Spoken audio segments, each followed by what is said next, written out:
भाई ये Vivo का X200 दुनिया का सबसे पावरफुल कैमरे वाला मोबाइल फोन है। ये मैं नहीं कह रहा, ये इंटरनेशनल टेक यूट्यूबर ने ऑलरेडी कहा हुआ है। मैं तो आज इस वीडियो के अंदर आपको बताने वाला हूं कि किस तरह से ये मोबाइल फोन दूसरे किसी भी मोबाइल फोन से काफी डिफरेंट है और भाई किस तरह से ये मोबाइल फोन आप लोग भी परचेज कर पाएंगे, क्योंकि Vivo X200 is finally coming to Pakistan. जब ये वीडियो आप लोग देख रहे होंगे ये mobile phone officially Pakistani market के अंदर लॉन्च हो चुका होगा। Vivo X200 Pro ऑलरेडी इस चैनल के ऊपर मैं अनबॉक्स कर चुका हूं, लेकिन ये जो मोबाइल फोन है पाकिस्तानी मार्केट के अंदर आ रहा है 3.5 लाख से नीचे के प्राइस टैग में, और जो लोग इसको पाकिस्तानी मार्केट में खरीद रहे होंगे उनको एक वीआईपी बॉक्स भी देखने को मिल रहा है जिसके अंदर Vivo के अपने बर्ड्स और उसके अलावा कुछ और आइटम्स होने वाले हैं। जब ये वीडियो लाइव होगी तब तक ये मोबाइल फोन पाकिस्तानी मार्केट में आ चुका होगा। अब मैं आपको बताता हूं कि इसका कैमरा किस तरह से बाकी किसी भी मोबाइल को इजीली बीट कर सकता है। Vivo X200 Pro का सबसे बड़ा ट्रिक V3 Plus के नाम से आता है, जो कि एक स्पेशल चिप है जो इस मोबाइल फोन के अंदर लगाई गई है। जहां पर नॉर्मल मोबाइल फोन अपने प्रोसेसर को ही इस्तेमाल करते हैं कैमरा के कामों के लिए, इस मोबाइल फोन के अंदर MediaTek का Dimensity 9400 लगाया गया है जो कि एक फ्लैगशिप चिपसेट है, लेकिन वो इस्तेमाल नहीं होता कैमरे के लिए। उसकी रीजन ये है कि कैमरा की जितनी भी प्रोसेसिंग है, जो कलर्स की प्रोसेसिंग है, वो Vivo V3 Plus chip provide करता है, जिसकी वजह से फायदा आपको ये देखने को मिलता है कि Vivo के अगर आने वाले फ्लैगशिप्स भी होंगे उनके और इस कैमरे के दरमियान में कंसिस्टेंसी रहेगी अगर कंपनी प्रोसेसर की चेंज भी हो जाती है। एक और चीज जो कि Vivo ने इस मोबाइल फोन पे काफी क्रेजी किया वो ये है कि नॉर्मली कंपनीज अपने कैमरास को ट्यून करती हैं ताकि उनसे बेहतर से बेहतर क्वालिटी निकाली जा सके, बट प्रॉब्लम ये रहती है कि कैमरे जितने मर्जी अच्छे हो जाएं, जब तक डिस्प्ले अच्छा नहीं होगा आप तस्वीर खींचते वक्त अंदाजा ही नहीं लगा सकते कि आपकी तस्वीर कैसी आ रही है। यही वजह है कि अगर आप इसके बैक कैमरास की बात करते हैं तो वो तो Zeiss की ब्रांडिंग के साथ आते हैं और Zeiss की तरफ से ट्यून्ड भी हैं, बट इसके अंदर जो डिस्प्ले लगाया गया है वो भी Zeiss की तरफ से ही ट्यून्ड है, जिसका मतलब ये है कि कैमरा जो आपको एक्यूरेट रिजल्ट प्रोवाइड करेगा वो आपको स्क्रीन के ऊपर एक्यूरेटली नजर भी आएगा, ताकि जब आप फोटोग्राफी कर रहे हो या वीडियोग्राफी कर रहे हो तो आपकी स्क्रीन भी आपको वही दिखा रही हो जो कि आपका कैमरा देख रहा है। जूम कैमरास हम काफी टाइम से मोबाइल फोन के अंदर देख रहे हैं, बट जब भी मोबाइल फोन के अंदर 100x जूम या 50x जूम आता है तो यूजुअली वो सिर्फ एक दूरबीन के तौर पर काम में आता है। आप बैठे हुए देख रहे होते हैं कि दूर से बंदा कैसे लग रहा है, क्योंकि जब आप एक्चुअल पिक्चर्स खींचते हैं तो वो पिक्चर्स अच्छी नहीं निकल कर आती। वेल Vivo ने इस चीज को भी चेंज किया है, क्योंकि यहां पर जो टेलीफोटो कैमरा है ये HP9 सेंसर के साथ आता है, जिसका मतलब ये है कि ये टेलीफोटो कैमरा 200 मेगापिक्सल के सेंसर के साथ आता है। और इसका फायदा यह है कि जहां पर नॉर्मल कैमरास के अंदर जब आप जूम शॉट्स लेते हैं तो उनकी क्वालिटी मेन कैमरा से नीचे होती है, इस मोबाइल फोन के अंदर अगर आप पोर्ट्रेट शॉट्स लेना चाहते हैं या इवन जूम पोर्ट्रेट लेना चाहते हैं तो वो सब फीचर्स आपको आउट ऑफ द बॉक्स ये कैमरा प्रोवाइड कर देता है। और जहां पर नॉर्मल कैमरास के अंदर आपको पोर्ट्रेट मोड में 1x और 2x का ऑप्शन देखने को मिलता है, यहां पर आप 10x तक की पोर्ट्रेट खींच सकते हैं और 3.7x तक जो पोर्ट्रेट्स हैं वो आपको बहुत ज्यादा आर्टिस्टिक लुक भी प्रोवाइड करती हैं, क्योंकि इस मोबाइल फोन के अंदर आप जब जूम करते हैं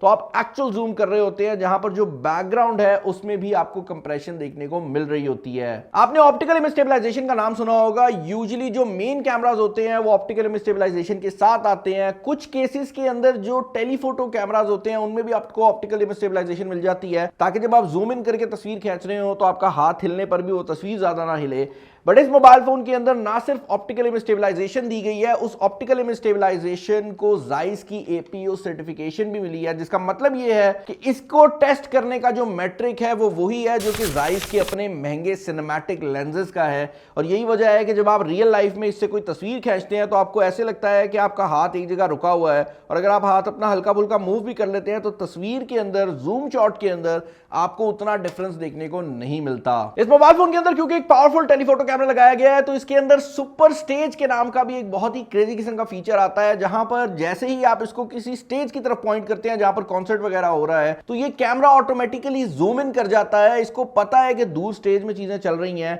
ये लाइट को भी ऐसे कंट्रोल कर लेता है कि जो लोग स्टेज पे खड़े हुए हैं वो आपको प्रॉपर तरीके से नजर आ सके। और इससे भी बड़ी बात यह है कि आप स्टेज से दूर खड़े हुए हैं, लेकिन इस कैमरे को पता है कि आप अपनी आवाज नहीं बल्कि स्टेज पर जिन बंदों को रिकॉर्ड कर रहे हैं उनको रिकॉर्ड करना चाहते हैं, म्यूजिक को रिकॉर्ड करना चाहते हैं, तो इसके जो माइक्स हैं वो भी उस आवाज को रिकॉर्ड करने की ज्यादा कोशिश करते हैं और इसके इर्द गिर्द जो लोग डांस कर रहे हैं या अपने ही किसी फोन पे लगे हुए हैं भाई, उन आवाजों को ये ऑटोमेटिकली रिमूव कर देता है और इन सब चीजों को करने के लिए ये एआई का इस्तेमाल करता है। भाई आपने मैक्रो कैमरास का नाम तो सुना ही होगा और यूजुअली जो एंट्री लेवल मोबाइल फोन्स होते हैं उनके अंदर एक मैक्रो कैमरा के नाम से सेंसर लगा दिया जाता है जो कि 2 मेगापिक्सल का होता है। अगर मैं आपको यह बताऊं कि इस मोबाइल फोन के अंदर जो अल्ट्रा वाइड एंगल कैमरा है वो भी और जो इसका जूम कैमरा है वो भी मैक्रो कैमरा के तौर पर काम कर सकते हैं और दोनों का जो मकसद है वो इंटायरली डिफरेंट है। फॉर एग्जांपल अगर आप किसी चीज के बहुत करीब जाकर मैक्रो शॉट लेना चाहते हैं और आप चाहते हैं कि वो शॉट वाइड लगे तो आप वाइड एंगल को एज अ मैक्रो कैमरा इस्तेमाल कर सकते हैं। बट अगर आप किसी चीज की दूर से तस्वीर खींचना चाहते हैं और आपको फिर भी चाहिए यही कि वो मैक्रो जैसी तस्वीर लगे, यानी कि ऐसे लगे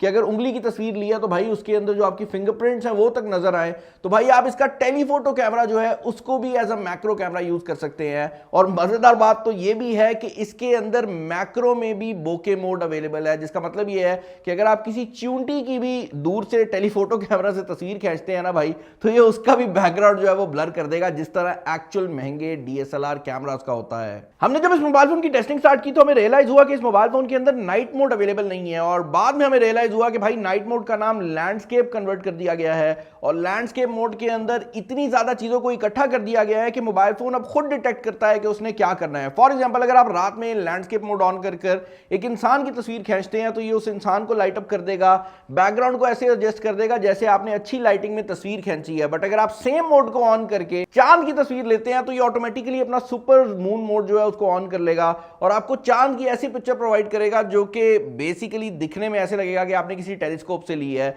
इसके अलावा अगर आप इसी लैंडस्केप मोड से जाकर किसी पहाड़ की पिक्चर खींचते हैं, ये रिकॉग्नाइज कर लेता है कि आप पहाड़ों की तस्वीर खींच रहे हैं और ये ऑटोमेटिकली उस तस्वीर को उस तरह से ट्यून कर देता है। बेसिकली ये एआई का यूज करते हुए ऑब्जेक्ट डिटेक्ट कर रहा है और ऑब्जेक्ट डिटेक्शन के बाद उसके ऊपर नाइट मोड अप्लाई करता है। भाई अक्सर हम लोग जब तस्वीरें खींच रहे होते हैं तो हमारा मोबाइल फोन आगे या पीछे को टिल्ट कर रहा होता है और हमें दोस्त को बताना पड़ता है कि भाई खुदा का वास्ता मोबाइल फोन को सीधा पकड़। वेल ये उस चीज को भी सॉर्ट कर देता है और इसके लिए ये जाइस की टेक्नोलॉजी को यूज कर रहा है। इसके अंदर जाइस का पर्सपेक्टिव करेक्शन मौजूद है, जिसका मतलब यह है कि अगर आपका मोबाइल फोन किसी भी एंगल में गलत डायरेक्शन में होगा तो ये आपको तस्वीर में भी दिखाएगा कि आपका पर्सपेक्टिव कहां पर गलत जा रहा है। लेकिन अगर आप इस कैमरा को सीधा पकड़ेंगे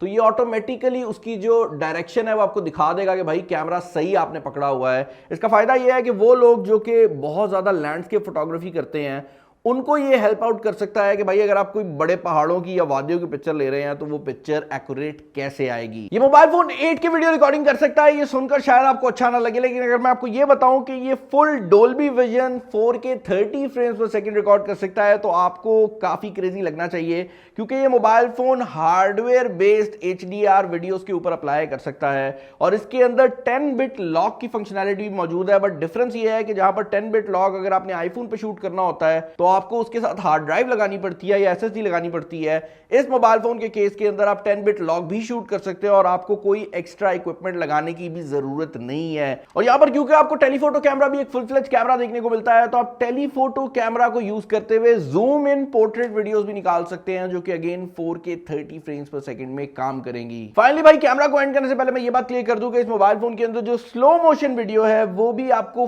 4K 120 FPS के ऊपर देखने को मिल जाती है। तो अगर आप स्लो मोशन वीडियो चाहते हैं भाई ये आपको out of the box 4K 120 FPS जो है वो प्रोवाइड कर देगा और इसका जो रिजल्ट है वो अगेन बहुत ज्यादा क्रेजी है टू अ पॉइंट वेयर मैं ये बात आप लोगों को बताना चाहूंगा कि इस चैनल के ऊपर मैंने सोनाटा N9 वाली वीडियो रिकॉर्ड की थी। उसका एक ब्लॉग टाइप का बना था जहां पर हम उसको जाकर चेकआउट किए थे। वो भी Vivo X200 Pro से शूट हुआ था। अब मुझे नहीं पता कि बाय द टाइम ये वीडियो अपलोड हो रही है हमर ईवी का रिव्यू अपलोड हुआ है या नहीं हुआ, बट हमर ईवी के रिव्यू के अंदर भी हमने इसी फोन को यूज किया है और इस फोन को यूज करने के बाद मुझे ये रियलाइज हुआ है कि वो चीज जो कि लोग कहा करते थे कि कुछ भी हो जाए एंड्रॉइड में ये कैमरा बेहतर हो सकता है, आईफोन को बीट नहीं कर सकता। This is the first time where I can clearly say कि भाई अगर आप तस्वीरों की बात करते हो तो ये आईफोन छोड़ो इवन बड़े डीएसएलआर कैमरास को बीट कर सकता है। बिकॉज इससे आने वाली जो तस्वीरें हैं वो अगर आप सोनी या किसी और कैमरा से खींचने की कोशिश करते हैं तो आपको लाइट्स अच्छी लगानी पड़ेंगी, ये खुद ब खुद सब कुछ कर देता है। मुझे कमेंट्स में बताइए कि इस फोन के रिलेटेड आपके क्या ओपिनियंस हैं और क्या आप वीवो के इस फोन को एक चांस देंगे पाकिस्तान में, या फिर आप एक ऐसा बंदा है जो कि कहता है भाई एक बार ये चल ले, मार्केट में ज़रा नाम बना ले, उसके बाद सोचेंगे। नीचे कमेंट सेक्शन में बता दें। अनबॉक्सिंग देखनी है तो ऑलरेडी अपलोडेड है। इस वीडियो में इतना ही। This is Bilal signing off. Allah हाफिज़।